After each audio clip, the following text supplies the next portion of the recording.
안녕하세요. 윤지원 목사입니다.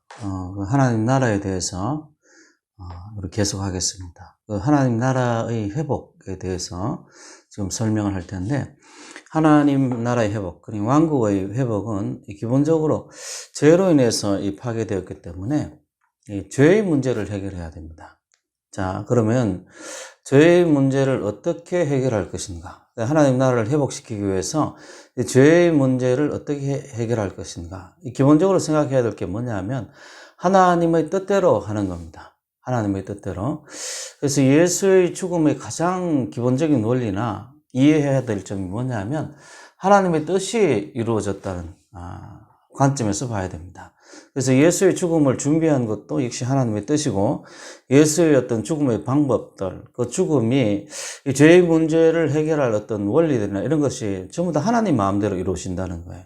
그래서 하나님의 뜻대로 하나님의 마음대로 굉장히 이루어진다는 그런 뜻인데, 또 이렇게 이야기하면 많은 사람들이 마치 하나님의 어떤 뜻대로 하는 것, 하나님 마음대로 하는 것이 무질서하거나 무원칙적인 어떤 그런 상태에서 이루어지는 것으로 많이 생각을 합니다. 그러나 그게 아닙니다. 하나님의 어떤 마음대로 한다는 것은 무질서하고 무원칙적인 그런 어떤 마음대로가 아니고, 그 하나님 속에 있는, 내재되어 있는 하나님의 원리 혹은 이 본질들을 만족시켜야 돼요.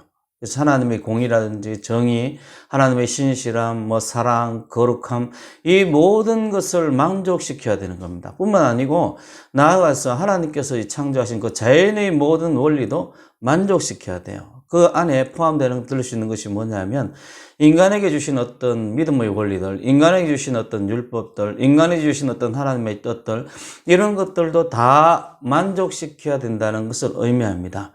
나아가서 그럼 인간 개인에게 적용을, 이 문제를 시켜보면, 하나님의 뜻대로 이루어진다는 그 말을 적용을 시켜보면요, 인간의 어떤 내면 속에 있는 어떤 양심이라든지 이성이라든지 논리라든지 이 감정이라든지 이런 문제들도 역시 만족시켜야 된다는 것을 의미합니다. 왜냐하면 하나님의 형상으로 인간이 지어졌을 뿐 아니라 하나님의 어떤 본질과 하나님의 어떤 원리에 따라서 인간이 지어졌기 때문에 자연스럽게 인간에게 있어서도 이 하나님의 뜻대로 하는 방법은 인간에게 있어서도 만족이 돼야 그게 맞는 겁니다.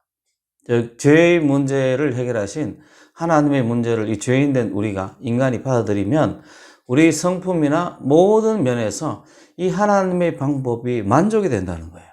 그리고 부합이 돼야 된다는 것을 의미합니다. 실제로 이제 전기집을 읽어보면요, 저는 이 전기집을 100단위 이상은 읽어본 사람인데, 이 전기집을 읽어볼 때 느끼는 것이 뭐냐면, 예수 믿는 사람들이 항상 자기에 대해서 만족해요. 예수를 위해서 하는 것에 대해서 만족해합니다. 한 사람도 후회하거나 뒤돌아서는 사람이 없더라고요. 그러니까 그런 것들이 이 하나님의 방법이 인간의 성품에 역사할 때, 인간의 어떤 내면에 역사할 때, 인간의 모든 삶에 역사할 때 얼마나 그 사람들이 행복해하고 얼마나 만족한가를 보여주는 그런 대목이라고 생각합니다. 죄의 문제는 그래서 하나님과 인간 편에서 만족이 돼야 하는데요, 뿐만 아니라 여기서 또 더 나아갑니다. 더 확장되어서 우리 인간들이 알지 못하는 피조 세계에서도 만족이 돼야 됩니다.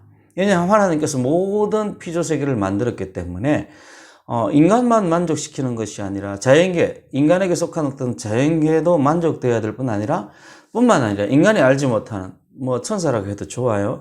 이 천사의 세계 속에서도 이 하나님의 방법, 죄의 문제를 처리하는 하나님의 방법이 만족돼야 되는 거예요.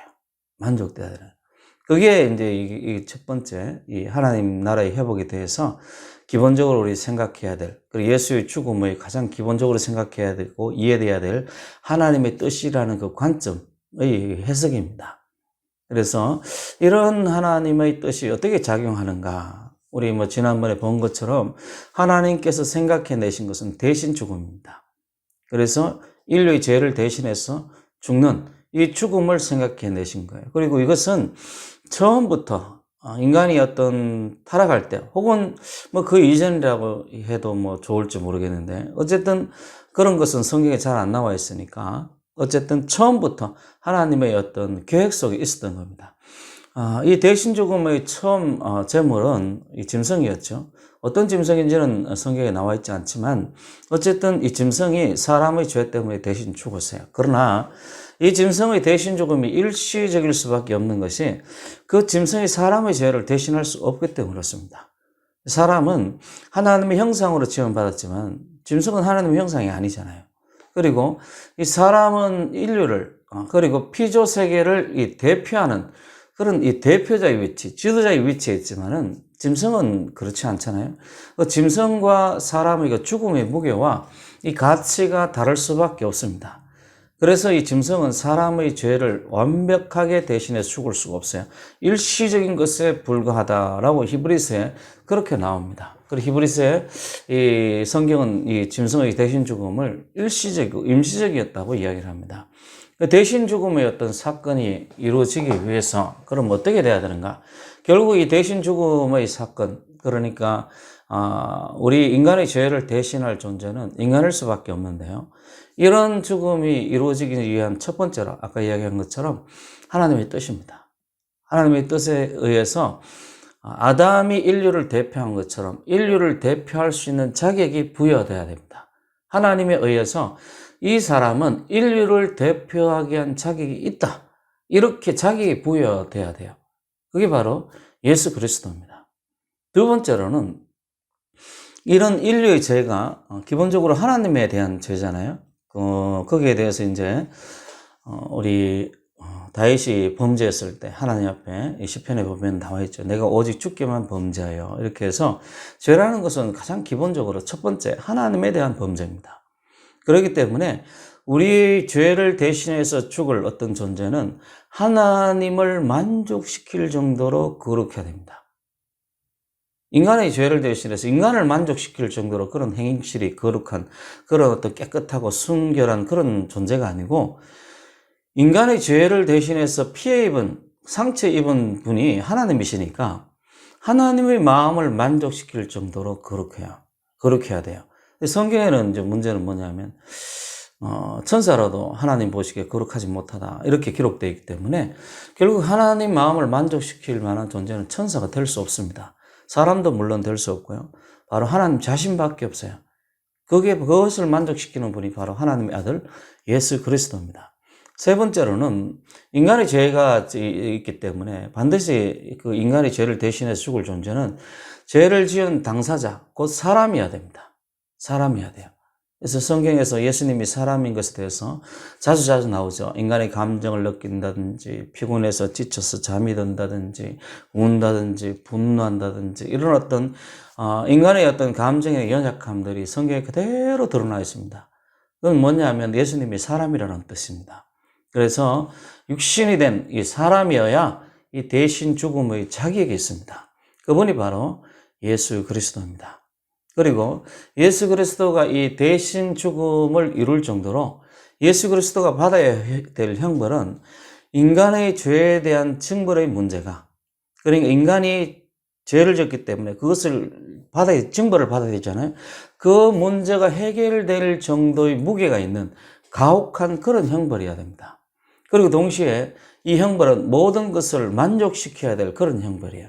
그러니까 인간 편에서도 그리고 마귀에게 있어서도 하나님에게 있어서도 모든 피조세계에 있어서도 다 만족시켜야 할 그런 형벌인 겁니다. 그래서 이 예수님께서 뭐 사람들이 조롱을 받을 뿐 아니라 육신으로 찢어지고 6시간 동안 고통을 받으시고 십자가에서는 엘리 라마 사박다니 나의 하나님 어찌하여 나를 버리십니까? 해서 하나님의 저주를 받았음을 보여주고요.